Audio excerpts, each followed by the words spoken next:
Hello everyone, welcome back to my channel. কেমন আছেন সবাই? আর সকালবেলা একটা পার্টে ভিডিও দেখিয়েছি, কারণ পুকুরে মাছ ধরাটা তো বিশাল বড় ভিডিও হয়ে যাবে, তাই আপনাদের সাথে শেয়ার করিনি আগে। তো চলুন, মাছ ধরা হচ্ছে এখানে। আমাদের এই বড় পুকুরের কথা বলছিলাম, তো বড় পুকুরে মাছ ধরা হচ্ছে। আর আমার পাশেই আমার হাজব্যান্ড আছে, ছেলে আছে, আমার কাকুরাও আছে, আমার জেঠুরা আছে। এখানে আমার পাড়ার কাকুর মানে নিজেদেরও জেঠু আছে, দাদু আছেন, তারপরে এখানে একজন দাদাও আছে। অনেক দিন পর এই পুকুরে মাছ ধরা হচ্ছে। এই পুকুরে কি জানেন তো, মানে রোদ লাগতো না। এখন দেখি চারিপাশটা গাছ টাছ কেটে দেওয়া হয়েছে। আর ঠিক বাম দিকে আমার একজন দাদুর বাড়ি ছিল। তো যে কাকুকে আগে একটু দেখালাম না, ওই ঘরটাই। তো এখানে একটা বড় আম গাছ ছিল, পুরো পুকুরটাই ছাওয়া হয়ে থাকতো। তখন কিন্তু ছোটোবেলায় ভীষণ ভয় পেতাম। এমনিতেও ভূতের ভয় তো ছিলই, চতুর্দিকেই বাঁশের জঙ্গল আর কালো জামকুলের গাছও আছে।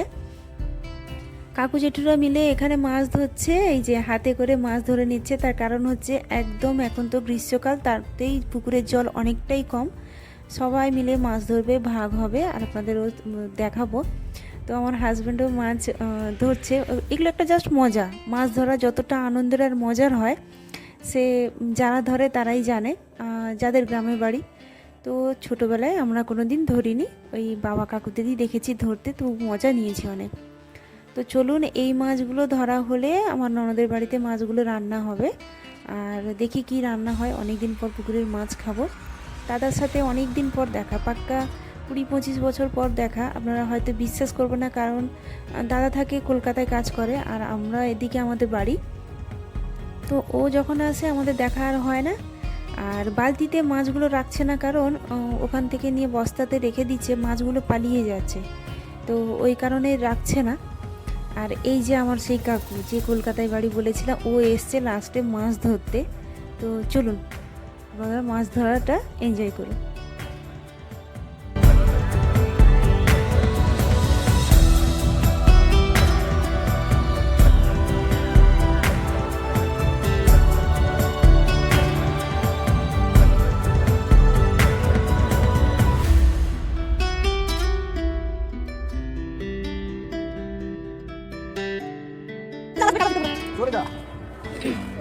এই বড়টা কি আপনারা ধরো বড় বাটি আছে তুমি এটা কি মাছ পাও? এটা কি মাছ? হ্যাঁ, এটা পলি মাছ।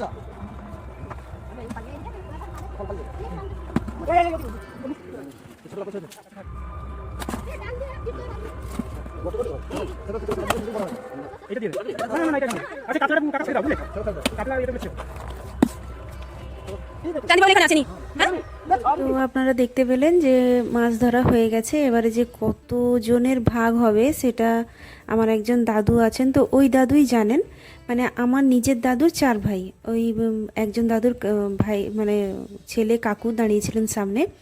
মাছ ধরা কমপ্লিট হয়ে গেছে, প্রায় বলছেন যে 16 কিলো মতো মাছ ধরা হয়েছে। এই হচ্ছে আমার দাদু, মানে আমার নিজের দাদু বলতে পারেন, নিজেরই রক্তের একদম। কারণ আমার 4 দাদুর মধ্যে 3জন দাদুই মারা গেছেন, এই দাদুই বেঁচে আছেন। আর ঠাকুমারা আছেন, কোনো কোনো জন আছেন, কিন্তু এই দাদুর ঠাকুমাও মারা গেছেন আজ 4-5 বছর হলো। তো আমায় খুব বকছিলেন, মুখ দেখেই আপনি মানে আপনারা বুঝতেই পাচ্ছেন। কারণ হচ্ছে কি জানেন, মানে দাদু হচ্ছে সেকালের।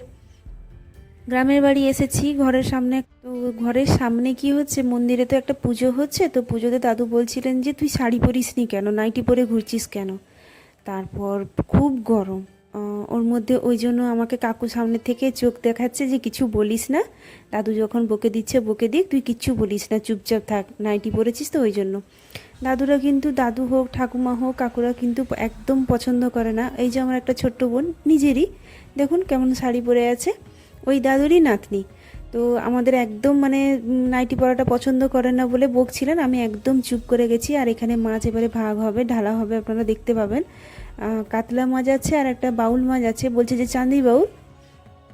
ওই চাঁদি বাউল মাছ আমাদের ঘরে কেউ খায় না, কিন্তু এখানে নাকি প্রত্যেকে ভালোবাসেন, তাই প্রত্যেকের পুকুরে নাকি এখন চাঁদি বাউল মাছ ছেড়েছে, যেটাকে আমরা পিরানা মাছ বলি সম্ভবত। আমি একটা ইংলিশ মুভিতে দেখেছিলাম যে মানে মানুষ খেয়ে যায়।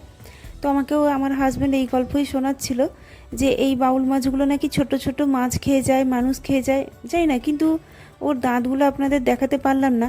ও দাঁতগুলো কিন্তু না প্রায় মানুষের দাঁতের মতো অনেকটা। তো ওই মাছ আমরা আবার খাবো না, কারণ কখনো খাইনি আর খেতে চাইও না, বাবুনকেও খাওয়াবো না। ওদের ঘরে মানে আমার দাদার ঘরে, বৌদির ঘরে ওই কাতলা মাছ যাবে।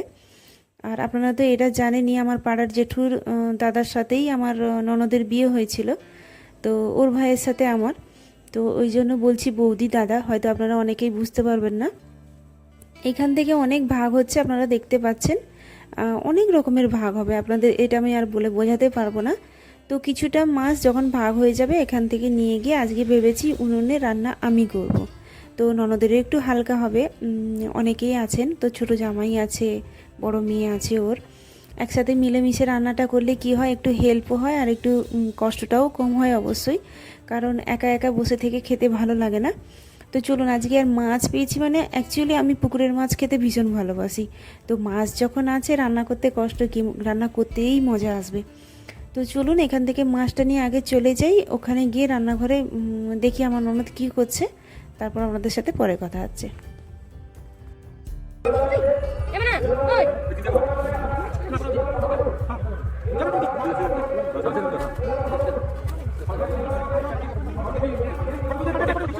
দুজন কাদের ঘরে নতুন বউ, তিনজন বউ হয় নাকি? তুমি কার ঘরে? না চিনি না, বলো বাবুদের ঘরে নাকি? বাবুদের ঘরে বৌদি, আমি ননদ, আর তুমি? আচ্ছা দেবী বউকে দেখে নিই। নতুন নতুন বিয়ে হয়েছে, সব দেখিনি।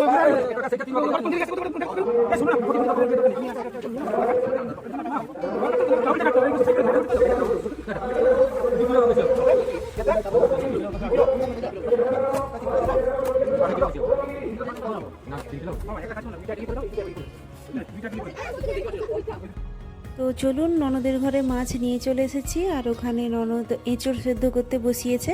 বলছিল যে এঁচড়ের তরকারি খাবি নাকি, তো জিজ্ঞাসা করেই বলেছে। তো এঁচড়টা সেদ্ধ করতে বসিয়েছে, আমি বললাম যে তুমি মাছটা কেটে দাও, আমি না হলে ওখানে দেখছি।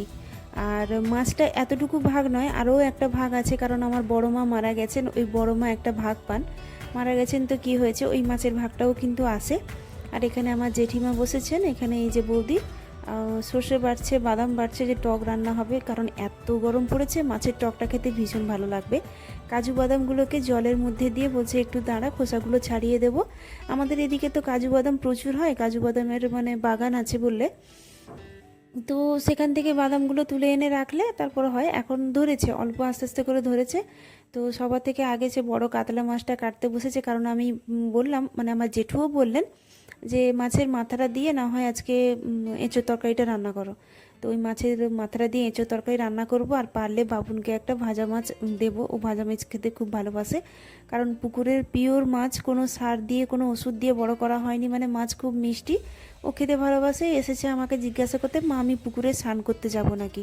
কখনো পুকুরে নাবেনিও, ওর বাবা যাবে বড় পুকুরে স্নান করতে, আরও একটা পেছনে বাগানে আছে বড় পুকুর, তো ওই বড় পুকুরে স্নান করতে যাবে, ওই জন্য আমাকে জিজ্ঞাসা করতে এসেছিলো। ঠিক আছে বাবার সাথে চলে যা। তারপর এখানে আমার যারা যারা ভক্ত মানে দিয়েছিলেন এই মন্দিরে, ওনারা আজকে পাটের দিন হলুদ মাখতে হয়, তো জেঠুকেও মাখিয়ে দিয়েছেন, জেঠু রেগে লাল পুরো। হলুদগুলো কি হয়, গুঁড়ো হলুদ, তো মানে ওর সাথে কিছু একটা মিক্সড করে সবাইকে মাখতে হয়, কিন্তু গালগুলো না জ্বালা করে, তো ওই কারণে আর আমি মানে সামনে দিতে বারণ করেছি। এমনিতে আমার স্কিনের খুব প্রবলেম আছে, তাই এখানে মন্দিরের অবস্থাটা এইরকমই, সবাই হলুদ মাখছে, খুব মজা করছে, আনন্দ করছে এই গরমের মধ্যেও।